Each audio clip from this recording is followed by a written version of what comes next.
ಈಗ ಇಲ್ಲಿ ಜಾಕಿಕೋಟರ ಸರ್ಕಲ್ ಹತ್ರ ಒಂದು ಟೋಯಿಂಗ್ ವೆಹಿಕಲಲ್ಲಿ ಗಾಡಿ ಎತ್ಕೊಂಡ್ಬಿಡ್ತಾ ಇದ್ರು. ಗಾಡಿ ಅಂದರೆ ಫುಲ್ಲು ಕಾರು ಕ್ರ್ಯಾಶ್ ಆಗ್ಬಿಟ್ಟಿದೆ. ಯಾವ ಮಟ್ಟಕ್ಕೆ ಅಂದರೆ ಫುಲ್ಲು ಪಚ್ಚಿ ಆಗ್ಬಿಟ್ಟಿದೆ. ಅದನ್ನು ಒಂದು ದೊಡ್ಡದು ಇಲ್ಲಿ ನೋಡಿ ಪೊಲೀಸ್ ಹಿಡಿತಾ ಇದ್ದಾರೆ. ಇಲ್ಲಿ 20 ಜನ ಇಲ್ಲಿ ಪೊಲೀಸ್ ಇದ್ದಾರೆ.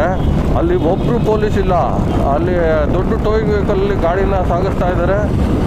ಹಿಂದ್ಗಡೆಯಿಂದ ಬರ್ತಿರೋ ವೆಹಿಕಲ್ಸ್ ಎಲ್ಲ ಜಾಮ್ ಆಗಿದೆ. ಈ ಕಡೆ ಸೈಡಿಂದ ಬರ್ತಿದ್ದು ವೆಹಿಕಲ್ಸು 2 ಡ್ಯಾಶ್ ಆಯಿತು. ಆ ಡ್ಯಾಶ್ ಆಗಿದ್ದ ವೆಹಿಕಲ್ಸ್ ಅವ್ರವ್ರಿಗೆ ಕಿತ್ತಾಡ್ಕೊತಿದ್ರು ಹೊರತು ಈ ಅಡ್ಡ ಬಂದಿರೋ ದೊಡ್ಡದು ಟೋಯಿಂಗ್ ವೆಹಿಕಲ್ ಒಂಥರ ಕ್ರೇನ್ ಥರ ಇತ್ತು. ಅದರಲ್ಲಿ ವೀಡಿಯೋ ತೆಗೋಕ್ಕಾಗಲಿಲ್ಲ.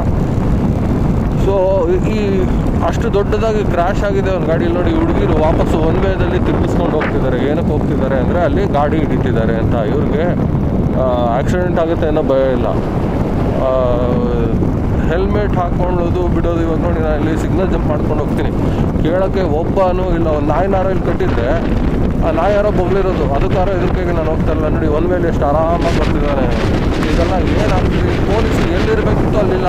ಒಂದು ಕಡೆ ಗುಂಪು ಹಾಕೊಂಡು ಹಿಡಿತಾರೆ. ಸಿಂಹಗಳು ಒಂಟಿಯಾಗಿ ಬರಬೇಕು, ಹಂದಿಗಳ ಥರ ಬರಬಾರ್ದು. ನಾವು ಸಿಂಹ ಥರ ಒಂಟಿಯಾಗಿ ಓಡಾಡ್ತಾ ಇದ್ದೀವಿ. ಅವ್ರುಗಳು ಮಾತ್ರ ಗುಂಪಲ್ಲಿ ಬಂದು ಎದುರಿಸ್ತಾರೆ. ನಾವೇನೋ ಜೋರು ಮಾಡೋಕ್ಕೆ ಹೋದರೆ ಇನ್ನೂ 4 ಜನ ಸೇರ್ಕೊಂಡು ಅವ್ರನ್ನ ನಮಗೆ ತೆಗೆದು ಕಳಿಸ್ತಾರೆ. ಇದು ಒಂದ್ಸತಿ ಆಗಿಲ್ಲ. ಇವಾಗ ಕರೆಕ್ಟಾಗಿ ಹೇಳ್ಬೇಕಂದ್ರೆ ಯಾರೂ ಬಿಲ್ಲನ್ನು ಕೇಳಲ್ಲ. ಇವಾಗ ಫೈನ್ ಎಷ್ಟಿದೆ ಅದಕ್ಕೆ ಅಷ್ಟನ್ನು ಕಟ್ಟಿ ನಾನು ಬಿಲ್ ತೊಗೊತೀನಿ ಅಂತ ಯಾರೂ ಮಾಡಲ್ಲ. ನಮ್ಮ ಜನನೂ ಹಾಗೆ ಯಾವಾಗಲೂ ಅಷ್ಟೇ. ಅವರು 5,000 ರೂಪಾಯಿ ಕೇಳಿದ್ರೆ ಸರ್ ನನ್ನ ಹತ್ರ 1,000 ರೂಪಾಯಿ ಇದೆ ತಗೊಳ್ಳಿ ಕೊಟ್ಬಿಡ್ತೀವಿ. ಇಲ್ಲಿ ಕರಪ್ಷನ್ನು ಅನ್ನೋದು ಯಾವತ್ತು ನಿಲ್ಲುತ್ತೋ ಅಲ್ಲಿವರೆಗೂ ಯಾವುದೇ ರೂಲ್ಸು ಫಾಲೋ ಮಾಡೋಕ್ಕಾಗಲ್ಲ ನಮ್ಮ ದೇಶದಲ್ಲಿ. ಯಾರು ಕರಪ್ಷನ್ ಮಾಡ್ತಾರೋ ಅದನ್ನ ಆನ್ ಸ್ಪಾಟ್ ಶೂಟ್ ಮಾಡ್ತಾರೋ ಅವಾಗ ಅಧಿಕಾರ ಕೊಡಲಿ ಗೌರ್ಮೆಂಟು. ಅವಾಗ ಈ ರೂಲ್ಸು ಫೈನು ಅವೆಲ್ಲ ತರಲಿ. ಅದು ಬಿಟ್ಬಿಟ್ಟು ಕರಪ್ಷನ್ನೇ 100 ಇಟ್ಕೊಂಡು ಏನು 100 ಜನ ಸಿಕ್ಕಾಕೊಂಡ್ರೆ ಒಂದು 20 ಜನ ಬಿಲ್ ತೊಗೋಬೋದು ಕಣ್ರಿ.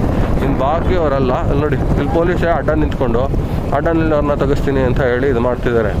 ಇಂಥ ಪೊಲೀಸೆಲ್ಲ ನಮ್ಗೆ ಬೇಕಾ? ನೋಡಿ ವಯಸ್ಸಾಗಿದೆ ತಾತ ಮೊಬೈಲ್ ಹಿಡ್ಕೊಂಡು ಆಟ ಆಡ್ತಾ ಇದ್ದಾರೆ ಕಾರ್ ಓಡಿಸ್ಕೊಂಡು. ಅವನಿಗೇನೇ ಬುದ್ಧಿ ಹೇಳೋರು ಯಾರೂ ಇಲ್ಲ. ಅಲ್ಲಿ ಆ ಪೊಲೀಸ್ಗಳು ಆ ಥರ ಇದ್ದಾರೆ. ಎಲ್ಲಿ ಬೇಕಾಗಿದೆ ಅಲ್ಲಿ ಇಲ್ಲ ಕಣ್ರಿ ಪೊಲೀಸು. ಬೆಳಗ್ಗೆ ಟ್ರಾಫಿಕಲ್ಲಿ ಸಿಕ್ಕಾಕೊಂಡು ಸಾಯ್ತಾ ಇರ್ತೀವಿ. ಸ್ಕೂಲಿಗೆ ಬಿಡಬೇಕು ಮಕ್ಕಳನ್ನ, ಟೈಮ್ ಆಗಿರುತ್ತೆ. ಅಲ್ಲಿಂದ ನಾವು ಆಫೀಸ್ಗೆ ಹೋಗಬೇಕು. ಆವಾಗ ಪೊಲೀಸೇ ಕಾಣಲ್ಲ. ರಾತ್ರಿ ಹೊತ್ತು ಹೆಣ್ಮಕ್ಳೆಲ್ಲ ಓಡಾಡ್ತಿರ್ತಾರೆ. ಇಲ್ಲಿ ಕುಡ್ದಿರೋರೆಲ್ಲ ತೂರಾಡ್ಕೊಬರ್ತಿರ್ತಾರೆ. ಆವಾಗಲೂ ಒಬ್ಬರು ಪೊಲೀಸ್ ಕಾಣಲ್ಲ. ಈ ವರ್ಕಿಂಗ್ ಅವರ್ಸು ಮಾಡೋಕ್ಕೇನು ಕೆಲಸ ಇಲ್ಲ ಅಂದಾಗ ಒಂದಷ್ಟು ಜನ ಸೇರಿಕೊಂಡು ಒಟ್ಟಿಗೆ ಒಂದು ಯಾರಿಗಾರ ತೊಂದರೆ ಕೊಡೋಕ್ಕೆ ಅಂತ ರೋಡಲ್ಲಿ ನಿಂತ್ಕೊಳ್ಳೋದು ಬಿಟ್ಟರೆ ಇದಕ್ಕಿಂತ ಏನೋ ಮಾವ ಕೆಲಸ ಮಾಡೋದೇ ಕರೆಕ್ಟ್ ಅನ್ಸುತ್ತೆ.